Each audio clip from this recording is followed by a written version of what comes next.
Hello everyone. तो आप सबने नॉर्थ कोरिया के बारे में तो सुना होगा, और नॉर्थ कोरिया के बारे में आपने तो बहुत सारी पॉइंट्स सुने होंगे कि भाई वहां पे किस तरीके से लोगों की जिंदगी बहुत ही ज्यादा खराब होकर के रखी हुई है। लेकिन वहां के लीडर, उनका हमेशा ध्यान कहाँ पे रहता है? मिलिट्री पावर, इसी चीज पे ज्यादा उनका ध्यान रहता है। और काफी टाइम आपने ऐसे इमेजेस में देखे होंगे जहां पर साउथ कोरिया को आपको देख रहे होंगे कि बहुत ही एकदम चमचमा रहा है, सुंदर सा लग रहा है, लेकिन नॉर्थ कोरिया अंधेरे में कहीं खोया हुआ है। ऐसा कभी आपने देखा ही होगा, और वैसी बात है, आपने ऐसे इमेजेस जरूर देखे होंगे। अभी नॉर्थ कोरिया फिर से न्यूज में है। नॉर्थ कोरिया न्यूज में इसलिए है क्योंकि नॉर्थ कोरिया ने बहुत ही अपना रेयर डेलीगेट भेजा है ईरान को। ईरान और नॉर्थ कोरिया में इतना प्रेम कब से हो गया और क्या चल रहा है, और इसमें रशिया कहां से आ गया, इसमें यूएस कहां से आ गया, यही सारी चीजें आज हम इस क्लास में जानेंगे। Let's get started, but before that obviously बात है कि अगर आप आईएएस बनना चाहते हैं, ये लोग जैसे अपना परचम लहराना चाहते हैं, तो इस पर्टिकुलर चीज के लिए what you are suppose to do, you have to join the offline batches. Unacademy की offline batches Karol Bagh, Mukherjee Nagar, even Prayagraj में भी है। करोल बाग में आप ज्वाइन करना चाहते हैं तो आप इस पर्टिकुलर नंबर पे कॉल कर सकते हैं in order to get the details. And apart from that, अगर आप हिंदी माध्यम के हैं तो मुखर्जी नगर में हमारा ऑफलाइन सेंटर है, तो आप वहां की इंफॉर्मेशन जानने के लिए इन नंबर्स पे कॉल कर सकते हैं। फिर आता है ये प्रयागराज। प्रयागराज में भी आ गए, यस प्रयागराज में भी आ गए।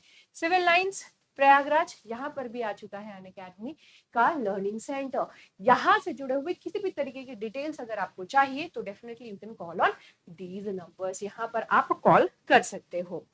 चलिए, so let's get started. And apart from that, अगर आपको फिर भी किसी तरह कोई इन्फॉर्मेशन चाहिए और भी, तो बिटली करके एक डिस्क्रिप्शन जो सेक्शन नीचे रहता है डिस्क्रिप्शन बॉक्स में, वहां पे एक लिंक दी होगी, वहां से जाकर के आप एनरोल भी कर सकते हो, डिटेल्स भी देख सकते हो। अब यहाँ पे हम सबसे पहले क्या करेंगे, जानेंगे कि भाई ईरान और कोरिया, नॉर्थ कोरिया, ये दोनों है कहाँ पे। तो नॉर्थ कोरिया आप यहाँ पे देख सकते हैं, साउथ कोरिया के ऊपर ये दोनों कभी एक हुआ करते थे, कोरिया हुआ करते थे, फिर दोनों का विभाजन हो गया, दोनों सेपरेट हो गए, south Korea and north Korea हो गया। साउथ कोरिया बहुत ज्यादा डेवलप हो चुका है और हर किसी को पता ही है कि के पॉप कल्चर कितना ज्यादा फेमस हो चुका है, साउथ कोरिया की कल्चर को कितना ज्यादा फेमस करके रखे हुए हैं। नॉर्थ कोरिया उतना ज्यादा डेवलप नहीं हो पाया है क्योंकि वहां की लीडरशिप वैसी है, डिक्टेटरशिप है वहां पे, लीडरशिप उस तरीके से नहीं है, लोग खाने के लिए तरसते हैं। कभी कभी तो ऐसी ऐसी न्यूज भी आती है कि वहां पे बच्चे लोग को, वहां पे लोग जानवरों को मार करके, even you know small small कुछ भी चीज, कुछ भी, they are like eating anything, कुछ भी खाने को रेडी है just to full their tummy. तो आप यहाँ पे देख सकते हैं कि जापान के पास, यहाँ पे चाइना के इधर से ये south Korea, sorry north Korea लगता है। एंड अब आते हैं हम ईरान की तरफ। अब यहाँ से उड़ चलते हैं हम मिडल ईस्ट की तरफ, और यहाँ देख सकते हैं ईरान को। तो यही से ही, नॉर्थ कोरिया से ही डेलीगेट्स ईरान आ रखे हैं, और ईरान में यहाँ पर जाने के पीछे बहुत सारे रीजंस हैं जिनको हम जानेंगे। अभी हाल फिलहाल में मैं आपको ये कुछ चीजें बता दूं कि Iran, north Korea, Russia, China, ये सभी मानते हैं कि एक ग्रुप में है, ये सभी एक ग्रुप में है। स्पेसिफिकली अगर मैं बात करूं तो रशिया, ईरान और नॉर्थ कोरिया, ये सभी के सभी एकजुट होकर के रखे हैं। काफी टाइम तो नॉर्थ कोरिया और ईरान के ऊपर ये भी ब्लेम लगाया जा रहा है, रशिया के ऊपर भी ये ब्लेम लगाया जा रहा है कि मिडिल ईस्ट में जो अभी वॉर सिचुएशन हो रखा है, मिडिल ईस्ट में इजराइल और हमास के बीच में जो ये वॉर हो रखा है, उसके पीछे कहीं ना कहीं इन लोगों का भी हाथ है।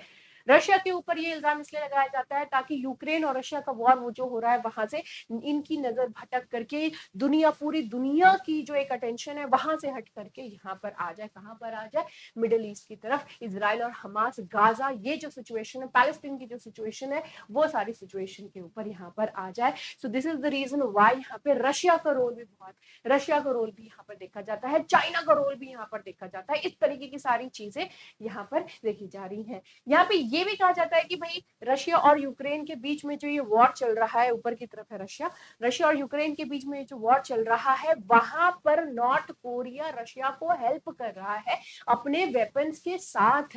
काफी टाइम ऐसा है कि नॉर्थ कोरिया के ऊपर यूएस इस तरीके के इल्जाम लगाता रहता है, रशिया के ऊपर भी इल्जाम लगा रहा है कि भैया आप तो नॉर्थ कोरिया से हेल्प ले रहे हो, जिसके ऊपर पूरी दुनिया ट्रस्ट नहीं करती है, यूएस ने सैंक्शंस भी लगा रखे हैं, इस तरीके से पॉइंट्स कहते हैं। रशिया कहता है कि भैया हम इनसे ले ही नहीं रहे हैं किसी तरीके के हथियार, क्या बात कर रहे हो आप। लेकिन यूएस ने तो काफी सारे सैटेलाइट इमेजेस भी दिखाए कि नहीं, ये तो आप झूठ बोल रहे हो, यहाँ से वेपन्स को जाते हुए हम तो देख रहे हैं सैटेलाइट के through. So you can imagine, अब कौन सच बोल रहा है कौन झूठ बोल रहा है, इसके पीछे तो हम कुछ बोल नहीं सकते हैं कि क्या चल रहा है। खैर, अभी जो ये न्यूज में है तो यहाँ पर हाईएस्ट लेवल डेलीगेशन ईरान को भेजा जा रहा है। यहाँ पे प्योंगयांग अगर बोल रहे हैं तो इसका मतलब ये नॉर्थ कोरिया की राजधानी तेहरान, यहाँ पर ईरान की राजधानी। यहाँ पे ये चीज है कि 5 साल बाद भेजा जा रहा है, 2019 में लास्ट टाइम भेजे थे, उसके बाद अभी 2024 में ये डेलीगेशन गई है फिर से, कहां पर, ईरान में गई है नॉर्थ कोरिया से। नॉर्थ कोरिया यहाँ पर मिलिट्री कोऑपरेशन को हाईलाइट करने की कोशिश कर रही है between the two countries. They are trying कि हम दोनों के बीच में मिलिट्री कोऑपरेशन और बेटर हो सके, हमारी जो दोस्ती है वो और ज्यादा गहरी हो सके। यहाँ पे यूएस जो है वो काफी टाइम से इन लोगों के बीच में, यूएस कभी ईरान के ऊपर सैंक्शन लगा देता है तो कभी नॉर्थ कोरिया के ऊपर सैंक्शन लगा देता है कि भैया हमने सैंक्शन लगा दिया, आपने अगर इससे बात करी, आपने इससे अगर डील करी तो फिर हम तो किसी भी तरीके से आपसे डील नहीं करने वाले, आपसे बात नहीं करने। ये तो वही दोस्त हो गए ना कि तूने उससे बात करी, मैं तुझसे बात नहीं करूंगी, ये वही वाली पॉइंट है यहाँ पर। खैर, यूएस ने काफी टाइम से अक्यूज कर रखा है ईरान और नॉर्थ कोरिया को मिलिट्री कोऑपरेशन को लेकर के मिसाइल और न्यूक्लियर फील्ड्स में, और यही कारण है जिसकी वजह से इनके ऊपर सैंक्शंस भी लगाए गए थे। ठीक है, that ran from the 1980s and into the first decade of that of the 2000s also. South Korea ने पहले कहा था कि नॉर्थ कोरियन वेपन्स को यूज किया जा रहा है हमास के द्वारा। यहाँ पे साउथ कोरिया ने भी इसके ऊपर उंगली उठाते हुए कहा कि भाई आप जो हथियार दे रहे हो वही हथियार को हमास वहां पर यूज करी है लोगों को किलिंग्स करने के लिए। यूएस की डेजिग्नेटेड टेररिस्ट ग्रुप है ये Hamas, and against Israel as the war in the Gaza drags on. ये जो गाजा को लेकर के पैलेस्टीन एंड इजराइल की ये जो पूरी सिचुएशन हो रखी है, ये स्टार्ट ही यहाँ पर हमास के अटैक की बाद हुई थी। अभी 7 अक्टूबर, आप सभी को पता ही होगा। ठीक है, तो ये हुआ था, तो उसी पॉइंट पे यहाँ पे साउथ कोरिया का कहना था कि भाई अगर आपने हथियार नहीं दिए होते ना तो ये काम नहीं होता। ठीक है, इनका यहाँ पर ये कहना है। नॉर्थ कोरिया एनर्जी स्ट्रेन है, यहाँ पे उतनी एनर्जी है नहीं, तो यहाँ पे दे आर ट्राइंग कि ईरान से हेल्प मिल जाए, ईरान से बेनिफिट मिल जाए वहां की ऑयल को लेकर के, ताकि वो उस चीज का इस्तेमाल कर सके अपने देश के लिए। खैर, वो अपने देश के लिए तो उतना नहीं, अभी तक की जिस तरीके जो भी चीजें निकल के आ रही है उस हिसाब से तो लगता नहीं है कि ईरान नॉर्थ कोरिया अपने देश के लोगों को लेकर के कभी चिंतित रहता है। वो हमेशा जितने पैसे रहते हैं वो अक्सर हमेशा या तो अपने ऊपर या फिर वेपन्स के ऊपर, मिलिट्री के ऊपर वो खर्चा करता रहता है। And might be looking to acquire drones like those of the Tehran से ड्रोन्स लेना, जो एंड ये उसी तरीके के ड्रोन जो तेहरान ने रशिया को भेजे थे, वैसे ही यहाँ पर उनको भी लग रहा है कि भाई हमको भी इस तरीके की चीजें, टेक्निक्स, जो इसी तरीके की जो टेक्नोलॉजी है वो हमको भी दे दीजिए। मॉस्को यानी कि रशिया और प्योंगयांग मतलब कि नॉर्थ कोरिया, इन्होंने, मैंने आपको जैसे पहले भी कहा कि आर्म की जो ट्रांसफर की एक्विजिशंस लगाई जा रही है यूएस गवर्नमेंट के द्वारा, वहां पे उस चीज को लेकर के उन्होंने मना किया है कि नहीं नहीं, ऐसा किसी भी तरीके का हमारा आर्म को लेकर के डील नहीं है। वो रशिया का इस तरीके से कहने के पीछे रीजन ये है कि भाई नॉर्थ कोरिया बहुत ज्यादा बदनाम है अपने मिलिट्री वेपन्स के लिए, अपने मिलिट्री टेस्ट के लिए, अपने वेपन टेस्ट के लिए, अपने बहुत ही ज्यादा वाइल्ड नेचर के लिए, आई कुड से, इन सारी चीजों के लिए। आपको क्या लगता है कि नॉर्थ कोरिया कैसी कंट्री है? कमेंट सेक्शन में जरा बताइए, मैं आप लोगों के व्यूज जानना चाहती हूँ कि आपको क्या लगता है कि किस तरीके की कंट्री है नॉर्थ कोरिया।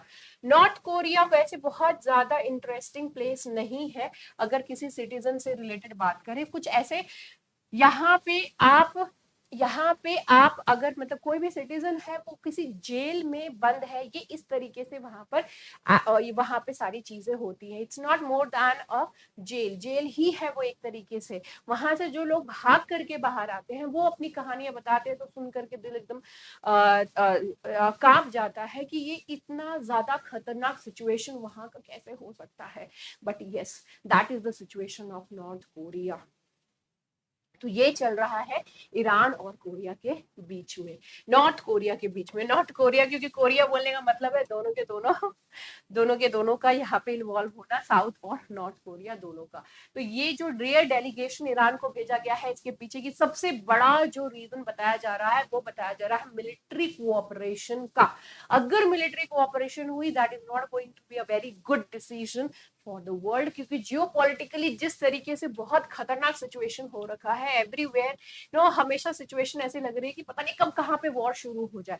तो ये जो थर्ड वर्ल्ड वॉर वाला पूरा सिचुएशन हो जाएगा, यू भी धीरे धीरे कब क्या चीज हो, कल ही मैंने आपको बताया कि कोल्ड वॉर वाला सिचुएशन टाइप हो गया है। अब वही चीजें अगर ये और फ्यूल अप होती जाएंगी तो पता नहीं कब चलेगा, कि पता ही नहीं कब चलेगा, थर्ड वर्ल्ड वॉर हो गया। हालांकि थर्ड वर्ल्ड वॉर करने से पहले लोग भी, जितनी कंट्रीज है वो भी बहुत बार सोचेंगे, क्योंकि डिस्ट्रॉय हो जाएगी पूरी की पूरी अर्थ, क्योंकि कोई किसी से कम नहीं है भाई, हर किसी के पास न्यूक्लियर पावर है ना।